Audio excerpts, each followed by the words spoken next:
Well, hello to all my pop stars out there, and welcome to my channel. My name is EJ, and in this video, we are going to be discussing, I don't know what to call it, a movie, a music video collection, commercial for her new album. We'll get into all of that in a second, but let's dive into Jenifer Lopez. This Is Me Now, a Love Story.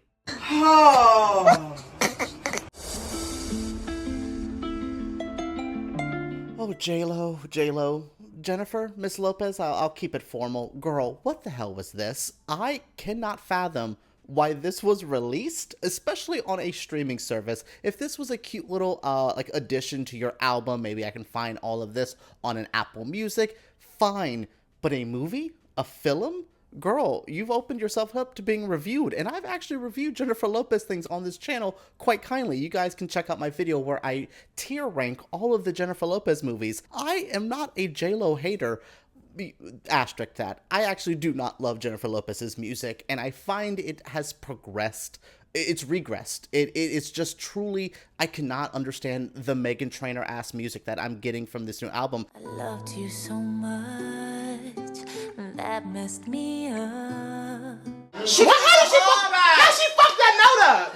Every time! Because I like the original This Is Me Then. It had things like, oh my god, the Jenny from the Block. It had All I Have with LL Cool J. There was some good stuff on that album. I'm more of a Rebirth or more of the J-Lo fan. This Is Me is a weird kind of in-the-middle album for Jenifer Lopez's career. But I truly miss the times when I loved a J-Lo song, when she was that radio girly, but it seems like her music just is not hitting anymore. So to watch a collection of music videos strung together by a thin romance plot, the plot of this, we'll talk about the whole actual film in a second, but what was this? If this was truly a commercial for me to listen to the album, I don't really want to listen to it because some of the songs are not great. There's one or two. I think the title track, This Is Me Now, is the only one that hit, I think, in a better way. But opening up with, what was it, Hearts and Flowers, Can't Get Enough, that whole wedding dance sequence, none of it's good. I just do not like this album. And I could probably just ignore it. I'm not a music critic, but trying to release this as a film, girl, she really thought this was going to be her Lemonade or her Miss Americana, her something.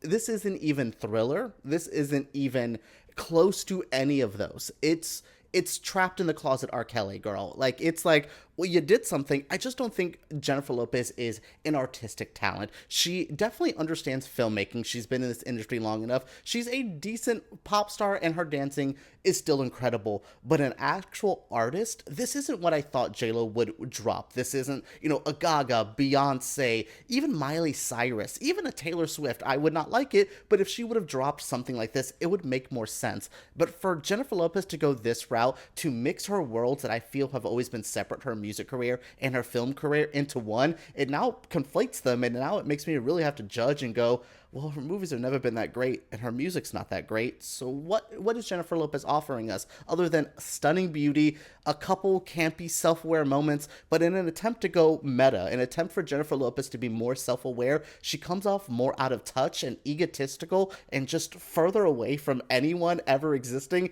even more so now than ever.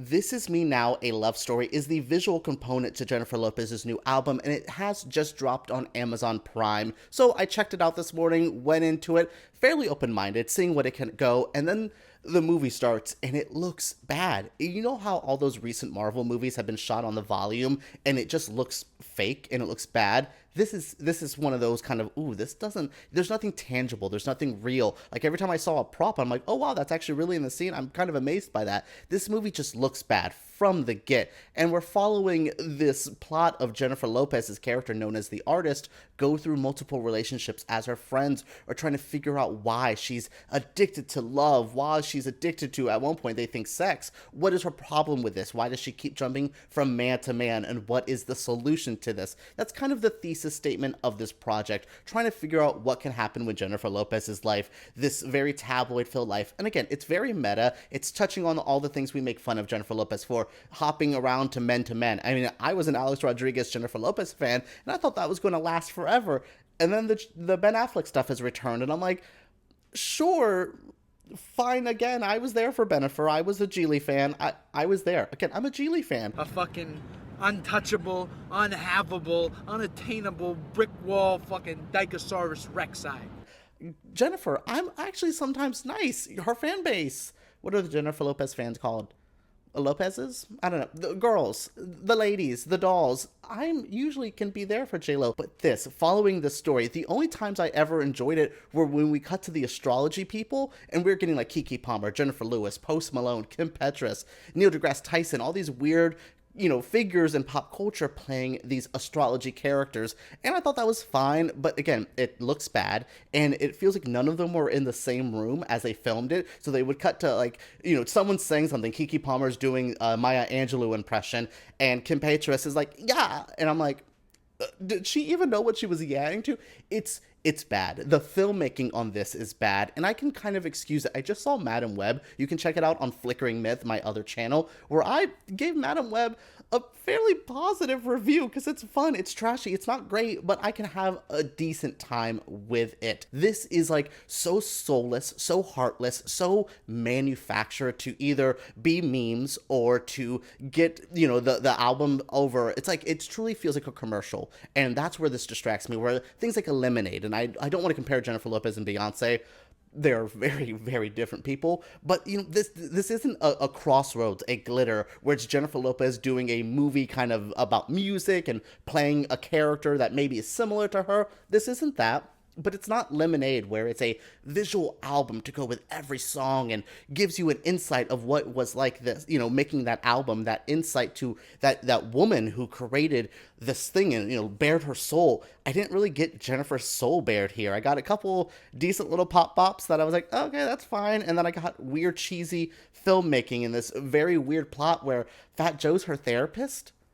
Like, it's as a film on its own, it's bad. As a commercial for the album, the music video segments were okay, but again, they could have just been on Apple Music, or, when I'm hanging out with some friends and I want to throw on some music videos, I would have maybe thrown on one or two of these on. But as a movie, as a little 66-minute thing, it's bad. They're barely strung together. The plot's not there. The filmmaking is rough. Like, these are just technical things that I could probably give you a praise for if they were good, but even in the Singing in the Rain homage a little bit, I was just like, oh my God, wow, we're doing this. Yeah, like everything felt been there, done that, cliched or just nonsensical to the point where it's not even fun and delirious. It's just kind of cringe. Look, I cannot fully blame Jenifer Lopez for the filmmaking of this. Director Dave Meyers definitely was trying to punch above his weight class. He was definitely trying to make something bigger, bolder, over the top, and I understood they probably knew their budget limitations. They were going for a certain type of tone, but just because you're going for cheesy and bad doesn't mean it's going to be accepted as a camp classic. That's the beauty of camp. If this was handled more seriously, there was a bit more of an edge trying to make something good, and then it came off cheesy, that's okay. But manufacturing memes, wow, isn't this so bad? It's good. It just doesn't work for me. It comes off hollow. And that's what this whole project is. From the songs, from the lyrics of the songs, from the music videos, from the story of this thing, hollow. I never got the insight into Jenifer Lopez's life. I wanted to know what it was like dealing with the last couple years, the Ben Affleck stuff, coming back with him, how did the new era of tabloids. There was something I really could have got a personal album out of this, but I'm going to look at the writing credits on some of these songs. I mean, Jenifer Lopez is credited on each one of these songs as first, but, there's a bazillion people. Scott Storch is still getting credited for music? Wow. But yeah, I can't, can't get enough. Looking at some of these, Not Going Anywhere, Dear Ben Part 2, Hummingbird, none of these songs are good and really give me what I want. Dear Ben, again, is obviously the most obvious personal one, but none of the other songs are give me an insight. They're not a Lemonade. I don't get a sorry. I don't get a, they don't love you like I love you, or a, you know what I mean? I don't really get the insight to her life and to her personality. So by the end of this, what was the point of me watching it? Oh, yeah, I took an hour out of my morning to laugh at Jenifer Lopez's attempt at acting, attempt at singing, and really good dancing. If that was the goal, if for all of us to cringe at this, then maybe the goal's accomplished. But I don't think that's what it was. Look, I wanted to be nicer to this. I truly went in with an open mind. I saw Post Malone was going to be there. I love Keke Palmer. I was like, great, this should be fun. I should have a couple good laughs, but it's insufferable. Like, it truly is like a 1 out of 5 star experience. I could have, again, forgiven a lot, but the purposeful, cheesy tone just offset me even more, and I just feel so meh about. Actually, I don't even feel mad about this. This is bad. Bad. But what did you guys think? If you're a big J-Lo fan, what was the insight that I'm missing? Give me what drew you to this. If you're not a Jenifer Lopez fan and you happen to stumble upon this movie, are you with me and said, what the hell? Or am I wrong and this is just a camp classic in the making and I'm just completely missing the point? Share your thoughts down in the comments below. Give me a thumbs up if you did enjoy, and make sure you subscribe to Flickering Myth. Well, make sure you subscribe to my other channel, but subscribe to my channel. I cover things like Ryan Murphy Productions, American Horror Story, queer cinema, horror films, pop stars turning into, movie stars. I cover a lot on this channel, so make sure you're joining, subscribe, all that jazz, and let's talk about Jenifer Lopez. This is me now, right down below.